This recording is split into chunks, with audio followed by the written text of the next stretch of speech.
I'm also a big supporter of student-directed or self-directed IEPs, and so I think the IEP has become an exercise in bureaucracy, right? And making sure we're like compliant and like papering a file. And I think when you start looking at young people's IEPs, you see that like folks are just kind of repeating the same things over and over again. They oftentimes are not they're oftentimes not compliant by federal standards.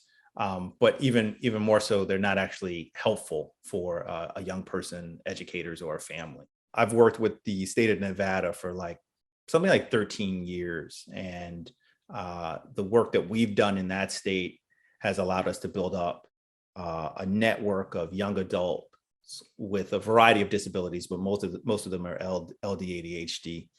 And those young people are now they've been hired by the state, and they're going back to their old high schools, and they're teaching young people how to run their own IEPs.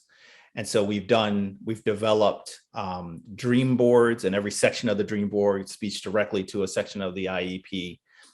But it provides a space and opportunity for young people to sort of reflect on, currently, what are my strengths? What are my long-term and short-term goals? And being able to stand up in front of a group and convey that right to the IEP team to say, hey, here's the direction I want to go. And then the team working in collaboration with that young person to be able to make those goals, those dreams on that board a reality. So the student directed or the self-directed IEP is something that I think all of our districts should be doing. And it can take different forms depending on a student's abilities level and their comfort.